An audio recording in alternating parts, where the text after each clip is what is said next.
I am very pleased to announce that my treatise, Freedom, Determinism, and Psychopathy, is at long last available as an audiobook at audible.com.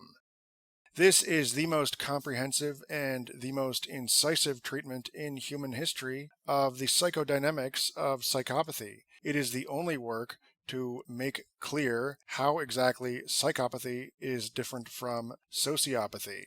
Please enjoy the following promotional excerpt from the audiobook itself, professionally narrated by Mitchell K. Johnson, and available at audible.com. 18.6 Some Famous Psychopaths. I would like to end by revisiting the topic of psychopathy. Psychopaths are always charlatans. For this reason, among others, they tend to be cult leaders. Many an enlightened sage is a psychopath. If someone is described as having a spacious consciousness, odds are he's a psychopath. Ira Einhorn, an icon of the 1960s, was a very pure example of a psychopath. After being put on trial for murdering his girlfriend, Einhorn fled, was convicted, and sentenced to death in absentia. During that time, he lived in France. At the time, France's policy was not to extradite fugitives who faced the death penalty. Hence, Ira's decision to reside there. Despite being well known in France as somebody who had been convicted of murdering his girlfriend, he was extraordinarily successful at attracting women. He managed to convince them, as he did many males, that he was a victim of a government conspiracy, notwithstanding that, by his own admission, the mummified corpse of his girlfriend had been in a trunk in his closet for 2 years. Einhorn's murder of his girlfriend was a mere byproduct of his psychopathy. Most psychopaths are not murderers. The essence of psychopathy isn't murderousness, it's emptiness. What made Einhorn a psychopath was the fact that he was an empty shell who hid his emptiness with a veneer of learnedness and of compassion for others. Because Einhorn was so empty, nothing meant anything to him. Therefore, killing his girlfriend meant nothing to him. In a non-psychopath, a desire to kill a loved one has to power through heavy-duty bulwarks erected by one's conscience, so there would have to be intense rage.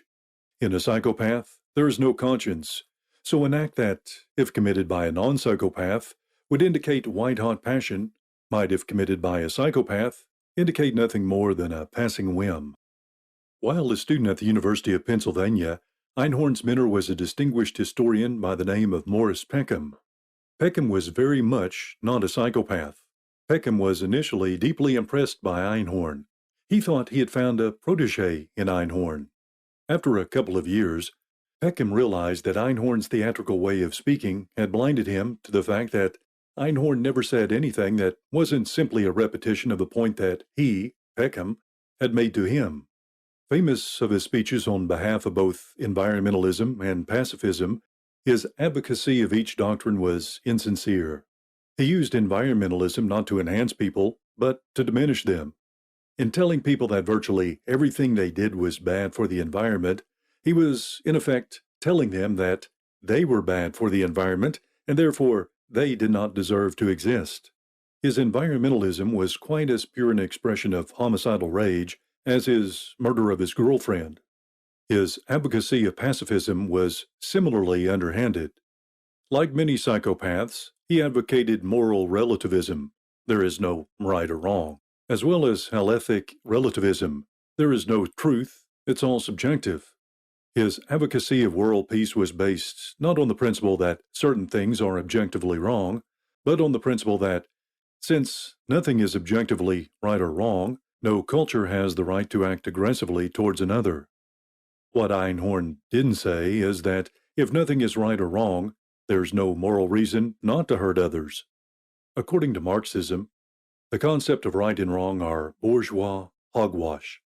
This made it possible for Stalin, Mao, and Pol Pot to kill on an unprecedented scale. Also, by advocating halethic relativism, Einhorn was wiping away thousands of years' worth of hard work, since the message he was sending was that the accomplishment of thinkers over the ages were worth nothing. This message obviously appeals to people who want to be great thinkers, but either lack the requisite talent or aren't willing to do the requisite work. The themes underlying his speeches, and often explicitly affirmed in them, were 1. One's emotions are as good a guide to truth as a scientist's experiments. 2. Astrology is no less worthy of study than physics. 3. Commerce is inherently evil. 4. Institutionalized authority is inherently evil. These views seem liberal and progressive. They are not, for they are misleading ways of saying that A. Hard work, personal integrity, and genuine ability mean nothing. B. One's emotions, and thus one's prejudices, are the royal road to truth. That being why astrology, which one can practice without having ever so much as cracked a book, is no less worthy a discipline than physics, which requires years of patient study. C. The appropriate attitude for a human being is the unbridled narcissism of an infant, an expression of which is a virulent hatred of anyone who frustrates his desires. D. There is nothing of value in the institutions that prevents us from killing one another and that require us to rise above the narcissistic pettiness to which, in the absence of external inducements, we default. In urging acceptance of 1 through 4, Einhorn was really urging acceptance of A through D, and he was thus imploring people to understand the world in the same emotion-driven, projective manner as our cave-dwelling ancestors. Thus, Einhorn's supposed progressiveness was the purest form of regressivism. Because Einhorn was representative in this respect of an entire generation of so-called liberals, people who don't want to return to a tribal mode of existence are given an incentive to not be liberal, even if they haven't a conservative bone in their body.